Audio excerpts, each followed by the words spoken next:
Dobro večer, ja sam Natali. Ja sam Dijana Šormas.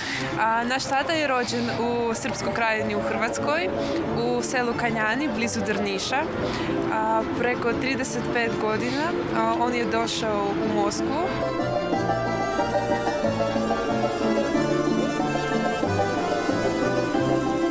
On je ostao ovdje, poznao majku i mislim da to je najbolja kombinacija kad je momak Srbin, a djevojka Ruskinja. U 2019. godini bili smo u Srbiji na venčanju kod sestre i tamo su bila živa muzika i nacionalni srpski ples, zove se kolo. Tada smo plesali kao naše srce plesalo zbog toga što nismo znali korak. Tada smo odlučili da učimo srpske igre. Vratili smo u Moskvu i preko interneta našli smo ansambl Tamo daleko. Ove 2 godine bili najteže zbog koronavirusa, ali zbog toga što smo našli ansambl Tamo daleko, ove su 2 godine bili za nas odlične.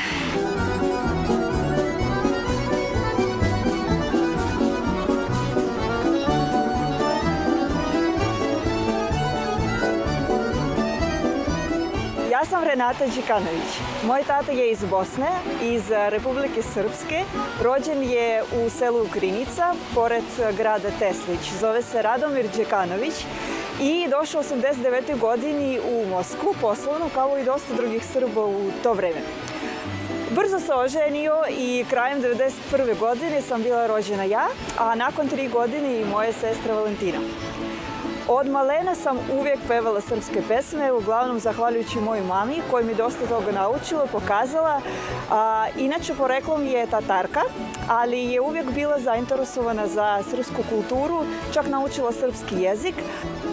Prvo sam pevala sve ove srpske pesme za društvo, za porodicu sa maminoj strane, onda kad sam bila u školi, onda kad sam bila na fakultetu, ali uvijek sam to radila sama uglavnom i meni je puno nedostajalo kolega, što bi rekla, koji bi mogli da podržu ono što radim, sa kim bi mogla da podelim ono što me toliko sviđa i hvala Bogu, zadnjih par godina sam baš upala u veliku ekipu, veliko folklorno društvo, tako da to mi je uglavnom cilj od mog života, da pevam, da prenesim ono što me sviđa, ono što volim uz muziku i jako bih voljela da se podelim time sa vama. I sad vas vodim u salu gdje ćete vidjeti kako se zabavljamo. Ajmo!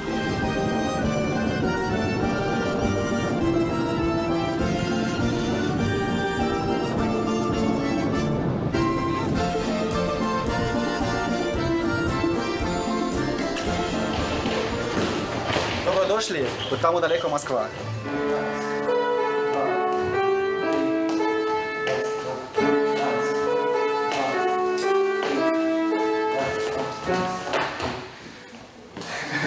Povestea mea cu dansurile sârbești a început undeva prin toamna anului 2016, când eu aveam 27 de ani și medicul meu stomatolog, Iasmina Pancec, o sârboaică din Timișoara, m-a invitat la ansamblul Acud Mladost Temișoar să mă uit la ei cum dansează, cu gândul că probabil îmi va plăcea și voi vrea să fac parte din grupul lor.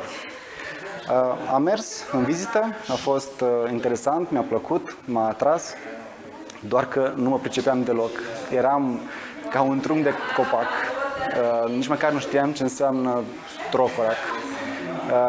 Însă apoi, cu timpul și cu ajutorul antrenorilor mei de la Mladost, frații gemeni Senadin și Sredko Cârstici, am reușit să înțeleg pasurile din dansurile sârbești și cu timpul să dansez din ce în ce mai bine. Astfel, în cadrul ansamblului Acud Mladost am dansat 8 luni, după care a trebuit să plec din România și am venit în Moscova la studii.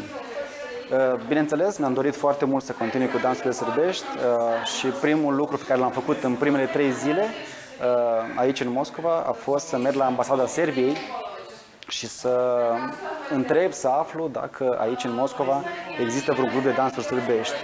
नमस्ते, मेरा नाम माया है। मैं मॉस्को में रहती हूँ।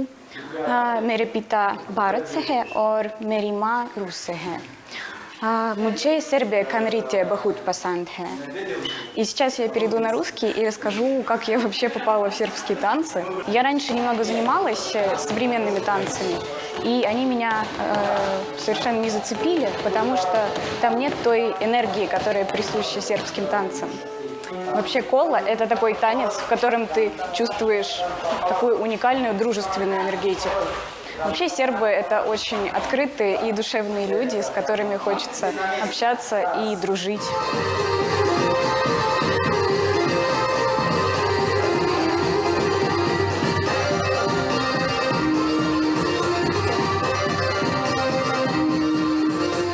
Acest proiect din Moscova, în cadrul ansamblului CUD Tamo Daleko Moscova, pentru mine în particular și pentru noi în general înseamnă foarte mult și punem foarte mult suflet în ceea ce facem.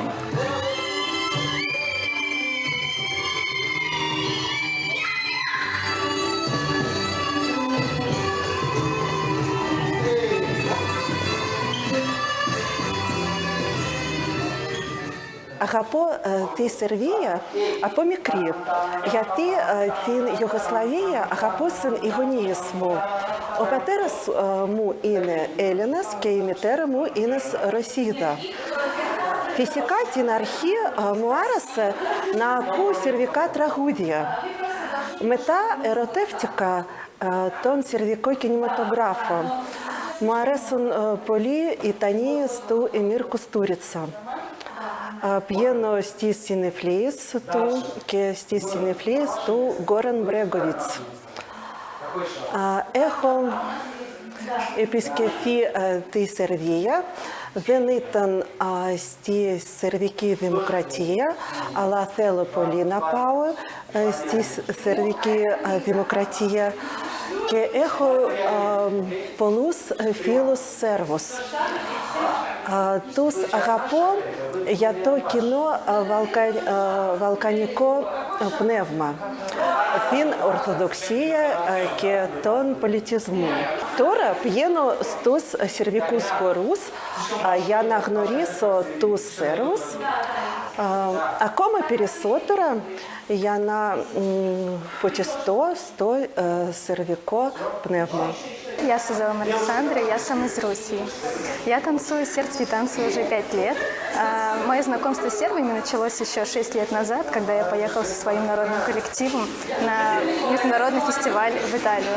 Там я познакомилась с сербским коллективом, и я так вдохновилась этой атмосферой Сербии, сербского коллектива, сербского языка, что когда я вернулась в Москву, я поняла, что я не могу без этого, и нашла сербский коллектив в Москве, и так и началось мое знакомство с Сербией.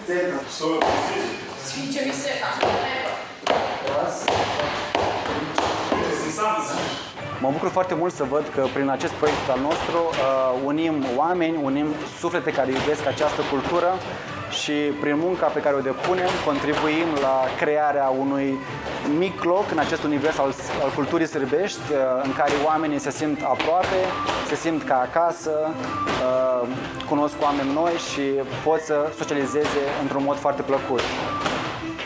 Pentru aceasta le sunt foarte recunoscător directorilor noștri, directorii ansamblului, Bilenea și George Timotievici, și în același timp sunt foarte bucuros că putem conta cu interesul și suportul reprezentanților Republicii Srpskaya, da? Republica Srpska, care mereu ne invită la diverse evenimente. Dobro večer, ja sam Anastasija Vidević, rođena sam ovdje u Moskvi, a poreklom sam sa Romanije. Ovdje zajedno sa mom sestrom Verom igramo kolo u Kudu Tamo Daleko i baš nam je drago da na ovaj način možemo sačuvati našu kulturu. Ansamblul Tamo Daleko a fost creat acum 10 ani, este singurul ansamblu înregistrat în Rusia și își dorește să păstreze vii obiceiurile și tradițiile sârbești în această țară enormă numită Rusia. Vă invităm pe toți alături de noi. Srpska neredilmehe. Din srpski demokratije in stin kardijemu. Srpska u srcu. Srpske srce. Srpska în inimă!